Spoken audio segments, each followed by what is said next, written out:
अस्सलाम वालेकुम दोस्तों, कैसे हैं आप लोग? और आप लोग देख रहे हैं WWE अड्डा। रीसेंट जो WWE स्मैकडाउन हुई है, हम उसके बारे में बात करेंगे आज की अपनी वीडियो के अंदर। और इसमें बहुत सारी चीज़ें हैं जिस पर हमें बात करने की ज़रूरत है। बहुत सारी चीज़ें ठीक हुई हैं, कुछ बहुत अच्छी हुई हैं, कुछ चीज़ें ना होती तो बेहतर रहा, ठीक है ना? सबसे ज़्यादा हैरानगी लोगों को जो हो रही है वो हो रही है कि भाई R-Truth और डेमियन प्रीस्ट इनको अचानक से टैग टीम चैंपियन क्यों बना दिया? हम बताएँगे इस वीडियो के अंदर आपको पूरा एनालिसिस करके बताएँगे कि इनको क्यों बनाया गया है। उसके अलावा रैंडी ऑर्टन, इनकी आवाज़ें ही नहीं ख़त्म होके दे रही हैं। इनके दिमाग में जो आवाज़ें आती हैं, इनके जो मतलब ही hears some voices, you know, they counsel him. तो वो अभी इसके बारे में बात करेंगे कि ये क्या प्रॉब्लम है इनके साथ, और ये थोड़ा सा कॉम्प्लिकेट कर रही है डब्ल्यू जो है ना, फैंस को समझने पर मजबूर करना चाह रही है कि क्या इनका हील टर्न जो है वो परमानेंट है या टेम्पररी है या क्या है। तो इसके बारे में हम बात करेंगे। उसके अलावा हम बात करेंगे कि यार ये जेड कारगिल है, क्या मसला है कि उसका करैक्टर जो है वो उस तरीके से जो है उभर के सामने नहीं आ पा रहा। इसलिए डब्ल्यूडब्ल्यू ने जो है वो बीफैप को और मिचिन को जो है इनके साथ अलाइन कर दिया है और एक फैक्शन की सूरत दे दी है। तो इसके बारे में भी बात करेंगे। उसके अलावा यार सबसे इम्पॉर्टेंट बात, आप लोगों को जो मेरा नहीं ख्याल कि जो फैंस जो हैं उस पर तवज्जो दे रहे होंगे, आई एम श्योर कि दे रहे तो अच्छी बात है। ड्रू मैकिंटायर की और जो जगह फातू है, इनकी स्टोरी को आप बिल्कुल भी हल्का मत लीजिएगा, ठीक है? और मैं बताऊंगा आपको कि क्यों हल्का ना लें। मुझे ऐसा लगता है कि जो इस दफ़ा मेनिया है उनमें जो सबसे अच्छे मैचेस जो होंगे ना, उनमें से एक डेफिनेटली ड्रू और उसका जगह फातू का बिल्कुल होगा। तो वीडियो को पूरे एंड तक देखिएगा। अपना आज की जो है एपिसोड हम शुरू करते हैं।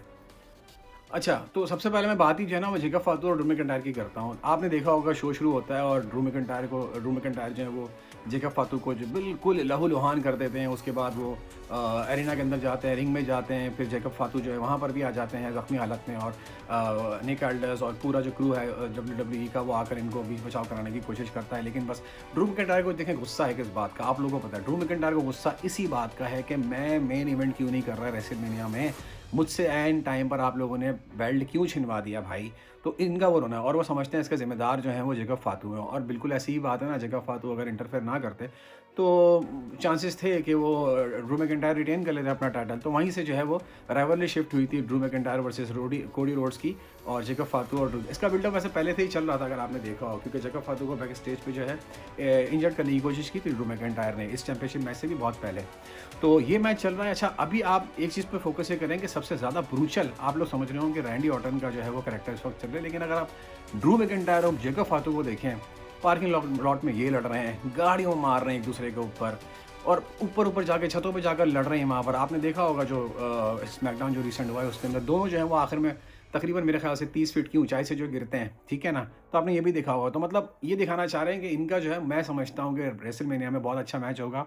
और जो मैच मुझे लगता है इसकी कोई स्टेपुलेशन मैच होगा ये, और इसमें नो डिस्क्वालिफिकेशन की तरफ शायद जाएगा, या इसके अलावा जो है वो कोई 3 स्टेजेस ऑफ हेल, इस तरह का कोई मैचेस मुझे नज़र आ रहा है इन दोनों का।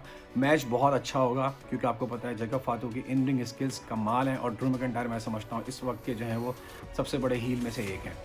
तो ड्रू मैकिंटायर और जेकब फातू की तो स्टोरी यहाँ पर ये चल रही है। उसके बाद हम बात करते हैं, बहुत सारे लोग परेशान हैं। मैं देख रहा था इंटरनेट के ऊपर कि यार ये R-Truth और डेमियन प्रीस्ट को अचानक से जो है वो टैग टीम चैंपियन बना लिया। तो देखिए मेरे दोस्तों, सबसे पहले जो है ना मैं आपको ये बताना चाहता हूँ कि R-Truth जो है आपको पता है ये बहुत अरसे से WWE के साथ लॉयल है। तो अगर आप फॉलो करें थोड़ा सा बैक स्टेज न्यूज़ को और रूमर्स को, तो उसमें मेरी मालूमात के हिसाब से जो है वो R-Truth का शायद WWE के साथ ये आखिरी साल होगा। और R-Truth जो है वो बहुत अरसे से लॉयल WWE के साथ थे, तो उनको एक मेन इवेंट में जगह देने की कोशिश की जा रही है। साथ में जो था वो इनका पहले ड्रैगन ली, जी हाँ ड्रैगन ली जो AJ स्टाइल्स के साथ टैग टीम चैंपियन थे, इनके साथ इनको लाया जा रहा था पहले, लेकिन फिर बाद में डेमियन प्रीस्ट को इनके साथ टैग टीम पार्टनर बनाया गया और इस तरीके से इनको टैग टीम चैंपियनशिप दिलवाई गई है। क्यों डेमियन प्रीस्ट को करवाया गया है, मेरा अपना पर्सनल एनालिसिस इसके ऊपर ये है कि डेमियन प्रीस्ट जो थे इनका एक बहुत अच्छा पुश चल रहा था, ठीक है ना? डेमियन प्रीस्ट की आपने जो इससे पहले की जो राइवलरी थी अभी एलिस्टर ब्लैक के साथ जो थी, बहुत ही अच्छी राइवलरी थी, बहुत अच्छे मैचेस दिए इन लोगों ने, और उससे पहले आपको पता है चैंपियन भी रहे हैं, जजमेंट डे का हिस्सा भी रहे थे। तो इनको टैग टीम चैंपियनशिप देकर WWE नहीं चाहती कि इनका जो मोमेंटम बना हुआ है उसको रोका जाए, अदरवाइज वो फिर कहीं ना मिड कार्ड में कहीं जाकर जो है वो गुम हो जाएंगे। तो R-Truth का रीज़न मैंने आपको बता दिया, डेमियन प्रीस्ट का मैंने आपको रीज़न बता दिया है। अच्छा, अब इसमें से जो एक और चीज़ निकलती है बाहर, वो ये है कि जो MFTs वाली ब्लड लाइन है जिसको सोलो सिकाओ लीड कर रहे हैं, उसका क्या बनेगा। तो आप लोगों को अंदाज़ा हो गया होगा, इंटरनल रिफ्ट जो है वो MFTs के दरमियान शुरू हो चुकी है। तो मुझे ऐसा लगता है कि ये वाइट 16 की जो राइवलरी है वो मेनिया में ही ख़त्म होगी और ख़त्म इस तरह से होगी कि जो एमएफटी है ये टूट जाएगी और इसमें जो इनका आपसी जो इनका इंटरनल कॉन्फ्लिक्ट जो अभी शुरू हुआ है, तो उसका कोई जो है वो एंड गेम होगा मेनिया के अंदर। तो वाइट सिक्स जो है वो विनर रहेगी और वो जो लैन 10 जो बार-बार वाइट सिक्स के पास आने के बाद दोबारा एमएफटीज़ के पास चली जाती है, वो दोबारा से जो है वो फाइनली वाइट सिक्स को मिल जाएगी। तो जो स्मैकडाउन में जो हुआ है उसमें कुछ चीज़ें जो हैं वो इस तरफ इशारा करती हैं और स्मैकडाउन का मैं समझता हूँ कि सबसे बेस्ट मैच कल का, आप सबको पता है कौन सा मैच हुआ है। 16 मिनट का मैच था कार्मेलो हाइस का और इलिया ड्रगुनोव का। यार क्या मैच था, कमाल, मज़ा आ गया। ये एक पीएलई लेवल का मैच था, बल्कि मैं कहता हूँ रेसलमेनिया लेवल का मैच था दोनों का। अगर आप लोगों ने मिस कर दिया गलती से, ज़रूर वो मैच देखिएगा। यार मतलब इलिया ड्रगुनोव ने जो है वो क्या क्या नहीं मारा, अपना एज बॉम्ब मारा है, कॉन्स्टेंटाइन स्पेशल मार दिया उन्होंने, टॉर्पेडो मॉस्को मारा है उन्होंने, मतलब बहुत कुछ मार दिया उन्होंने, सब कुछ ही मार दिया उन्होंने। भाई कार्मेलो हाइस हार ही नहीं मान के दे रहे थे। कार्मेलो हाइस जो है, जब वो कहते हैं कि कार्मेलो don't miss, he really does not, honestly speaking. यार कार्मेलो हाइस के अंदर जो रेजिलियंस मैंने देखी है throughout his career, NXT से मैं देख रहा हूँ इनको, यकीन करें मुझे एक ज़माने में रे मिस्टीरियो जब थे, मतलब जब अपना इनका यंग थे और इनके अर्ली 2000 की बात कर रहा हूँ मैं, 2005, 6, 7 में, यकीन करें मुझे वो रे मिस्टीरियो वाली जो रेजिलियंस थी ना वो याद, मतलब इतनी पूरे में जो मार खा रहे हैं लेकिन कमबैक करते हुए कमाल है भाई, मतलब मज़ा आ गया। ये मैच ज़रूर देखना आप लोगों ने और मैच का रिजल्ट आप लोगों को पता है कि कार्मेलो हाइस इवेंचुअली जो है वो जीत जाते हैं और बहुत ज़बरदस्त इनका फ्यूड तो चल ही रहा था, आपको पता है। बीच में जो है फिर उसके बाद इनकी स्टोरी लाइन थोड़ी सी चेंज कर दी थी और जो इलिया ड्रगुनोव है वो मतलब रिफ्यूज़ करते थे कि मैं अपना रीमैच नहीं लूँगा अपना, क्योंकि आपको पता है कि पहले ही चैंपियन हुआ करते थे। तो अब जो है वो फाइनल इनका मैच हो गया था, जो कि बहुत आला मैच था। अब मुझे नहीं लगता कि इनका फील्ड अभी भी ख़त्म हुआ है। मेरे हिसाब से जो इनका मैच गया है 5 आउट ऑफ 5 पर इनका मैच गया है, मुझे ऐसा लगता है कि रेसलमेनिया में इन दोनों का यूएस टाइटल के लिए एक दफ़ा मैच दोबारा होगा, क्योंकि दोनों बंदों के अंदर ये कैपेबिलिटी है इनके अंदर कि ये रेसलमेनिया के लेवल का जो है वो यूएस टाइटल मैच दे सकते हैं। हो सकता है कि यहाँ पर इलिया ड्रगुनोव और कार्मेलो हाइस की स्टोरी लाइन जो है वो ख़त्म कर दी जाए। मुझे नहीं लगता, क्योंकि अब मेनिया में जो है वो बहुत कम दिन रह गए हैं, महीने से भी कम टाइम रह गया है, तो और यूएस टाइटल की नए फ्यूड और नई स्टोरी लाइन बनाना, और इनकी चूँकि एक बनी हुई भी है स्टोरी लाइन और काफ़ी कुछ है भी इनके बीच में जो है वो थोड़ी सी मतलब अच्छी बुरी दोनों किस्म की जो है वो इन दोनों के दरमियान जो है वो कनेक्शन रहा ही है। तो देखा होगा, देखेंगे ब्री बेला का मैच था इररेसिस्टिबल फोर्सेस के साथ, जिसके अंदर नाया जैक्स हैं और आपके साथ जो है वो लैश लेजेंड है। अब प्रॉब्लम ये हुआ है, माफ़ कीजिएगा, प्रॉब्लम ये था कि ये मैच बहुत ही ज़बरदस्ती का मैच था। मुझे लगता है कि थोड़ा सा फिलअप करने के लिए उन्होंने डाला था। एंडिंग बहुत अच्छी थी, एक्सपेक्टेड भी थी कि इनका रिजल्ट नहीं आएगा कोई, क्योंकि of course tag team champion है, इनकी डोमिनेंस शो करनी ही है आपको इररेसिस्टिबल फोर्स की। उसके अलावा ब्री बेला जो है वो एक टेंटेटिवली कैंडिडेट नज़र आ रही हैं इस वक्त जो है मेनिया के मैच में। तो और इसके साथ फिर शार्लेट फ्लेयर और एलेक्सा ब्लेस जो है, इनको भी जो है वो इनके साथ जो है वो कहीं ना कहीं अलाइन करना ज़रूरी था। तो इसलिए इस मैच का रिजल्ट नहीं आता, जो कि बहुत अच्छा हुआ कि नहीं आया। आपने देखा किस तरीके से इंटरफेरेंस हुई है और उसके बाद जो है ये चारों आपस में लड़ी हैं। सॉरी, माफ़ कीजिएगा, चारों नहीं, ये तीनों की जो टैग टीम है 6 बंदियाँ हैं, आपस में लड़ी हैं। तो इनका जो है मैं समझता हूँ मेनिया तक बिल्डअप इतना हो जाएगा और मुझे लगता है कि एक 2.5 आउट ऑफ 5 रेटिंग का ये लोग एक टैग टीम चैंपियनशिप का मैच मेनिया में दे सकती हैं। अगर ये सिर्फ शार्लेट फ्लेयर और एलेक्सा ब्लेस और ये लोग साइड पर होते तो बहुत अच्छा परफॉर्मेंस देती हैं, लेकिन ब्री बेला की वजह से मुझे नहीं लगता कि वो master class tag team women का मैच हो पाएगा, जो नॉर्मली हम देखते हैं कि होता है। अच्छा, अब बात करते हैं, चूँकि हमने वुमेन डिवीजन की बात की अभी, तो अब हम बात करते हैं रिया रिप्ले की और जो जेड कारगिल है, इनके राइवलरी की।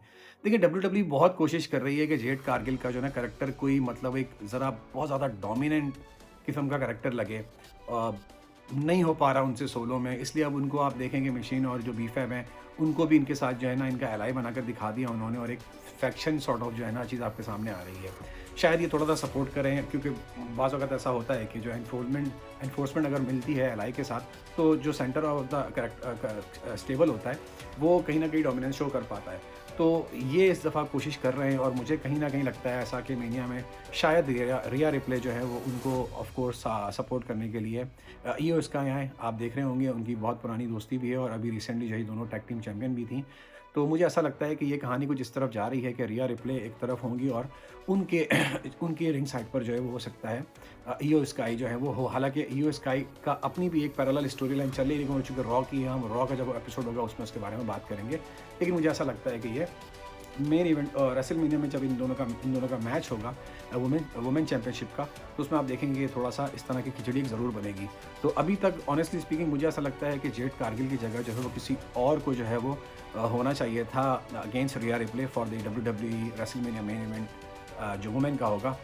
लेकिन लेट्स सी कि अब किस तरह से बढ़ती है। तो मुझे लगता है कि ये एक बड़ी कमज़ोर सी स्टोरी लाइन चल रही है मेरे हिसाब से अभी तक। रिया अपना काम पूरा बहुत अच्छे कर रही है, लेकिन जेड कारगिल जो है वो उस किस्म का आई थिंक एक करिश्मा उनके अंदर मुझे नज़र नहीं आता। अच्छा, अब बात करते हैं भाई हमारे जो सेंटर ऑफ अटेंशन बने हुए हैं, हमारे बहुत ही प्यारे रैंडी ऑर्टन, जो इस वक्त जो है वो मतलब पूरी तरीके से निगाहें अपनी लगा कर बैठे हुए हैं कि वो किस तरीके से 15वीं दफ़ा जो है वो डब्ल्यूडब्ल्यूई चैम्पियन टाइटल जो है वो चैम्पियनशिप टाइटल अपने नाम लें।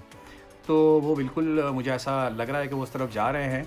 और आपने स्मैकडाउन में देखा होगा कि जो उन्होंने पिटाई लगाई है मैट कार्डोना की, और आपने देखा होगा बैक स्टेज पे मैट कार्डोना जो है वो आते हैं अपना निक एल्डस के पास और कहते हैं कि मुझे तो भाई रैंडी ऑर्टन चाहिए, मुझे रैंडी ऑर्टन चाहिए। क्यों? क्योंकि उन्होंने मेरे प्यारे दोस्त कोडी रोड्स का जो हशर नशर किया था पिछले हफ्ते। लेकिन आपने देखा मैट कार्डोना बेचारे उंगली भी नहीं टच कर सके रैंडी ऑर्टन को, और उन्होंने जो है वो रैंडी ऑर्टन ने उनका जो कचूमर बनाया है। तो अब बहुत सारे फैंस जिनको आइडिया नहीं है कि ये मैट कार्डोना अचानक बीच में से कहाँ आ गए, तो उनके लिए मैं ये बताता चलूँ कि मैट कार्डोना डब्ल्यूडब्ल्यूई में पहले जैक राइडर के नाम से आया करते थे, और वो करैक्टर इनका बहुत बहुत ज़्यादा पॉपुलर था, इनका जैक राइडर का करैक्टर। और अगेन विंस एरा जब चलता था तो उनको पुश वो नहीं दिया गया जो वो डिज़र्व करते थे मेरे ख्याल में।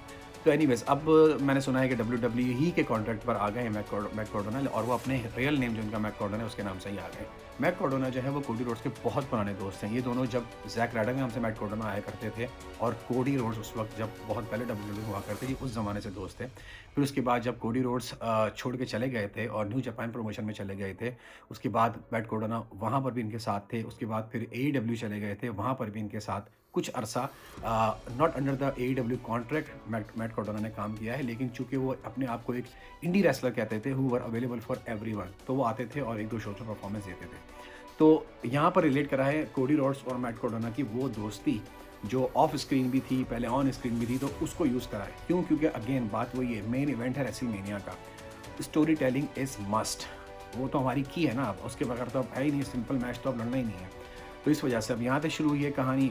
रैंडी ऑर्टन को दिखा रहे हैं कंफ्यूज्ड कि भाई उनको तो है ना, मतलब he hear voices in his head they counsel him. But मुझे ऐसा लगता है कि ये थोड़ा सा फैंस को कंफ्यूज करने के लिए किया जा रहा है, ताकि फैंस ये सोचें कि यार हील तो हो गए थे, लेकिन हो सकता है दोबारा सही हो जाएं। नहीं होंगे रैंडी ऑर्टन सही, वो अगेन 2009 के अपने साइकोपैथिक जो इनका एक करैक्टर था वापस उसमें चले जाएंगे। और अभी देखेगा कोडी रोड्स कब आ रहे हैं। कोडी रोड्स नेक्स्ट वीक के स्मैकडाउन में जो 27 मार्च को होगा पिट्सबर्ग में, उसमें आ रहे हैं कोडी रोड्स। और आप एक्सपेक्ट ये कर रहे होंगे वो आएंगे और रैंडी ऑर्टन सब में बदला लेंगे और ऐसा सब कुछ करेंगे। मुझे भी लगता है शायद, क्योंकि 2 हफ्ते से जो है वो रैंडी ऑर्टन संभाले में नहीं आ रहे हैं, तो कोडी रोड्स डेफिनेटली आएंगे और रैंडी ऑर्टन को कुछ ना कुछ सबक ज़रूर सिखाएंगे। और जहाँ तक मैट कार्डोना की बात है, डेफिनेटली ये चलेगी स्टोरी लाइन में, मैट कार्डोना भी इन्वॉल्व होंगे और शायद 1-2 और करैक्टर भी आने वाले दिनों में आप देखेंगे इनकी स्टोरी लाइन में आएंगे। तो एक बहुत अच्छा बिल्डअप बन रहा है, बहुत अच्छा बिल्डअप बन जाएगा रेसलमेनिया तक पहुँचते पहुँचते, और एक अच्छा मैच होगा, अच्छी स्टोरी टेलिंग होगी इसके अंदर।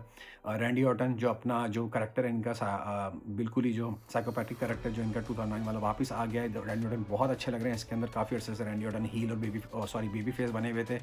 ऑनेस्टली स्पीकिंग वो नेचुरली हील ही रहे तो अच्छा है रैंडी ऑर्टन हमेशा, मतलब he is really brilliant at doing heel work. तो ये अब तक की जो है स्मैकडाउन की मेरी तरफ से रिव्यू और मेरा जो एनालिसिस के ऊपर है कि आगे मैं क्या देखता हूँ वो है। आप लोग जो हैं वो मेरी वीडियोस देखा करें, मेरी जो चैनल है इसको आप प्लीज़ सब्सक्राइब करें यार। आप लोग वीडियोस देखते हैं और ऑल्दो मेरा चैनल अभी नया है, लेकिन मैं आपको इस तरह की एनालिसिस और ख़बरें और रिव्यूज़ जो हैं वो देता रहूँगा। तो बहुत बहुत शुक्रिया, अपना ख्याल रखें और फिर मिलते हैं आपसे एक और वीडियो में।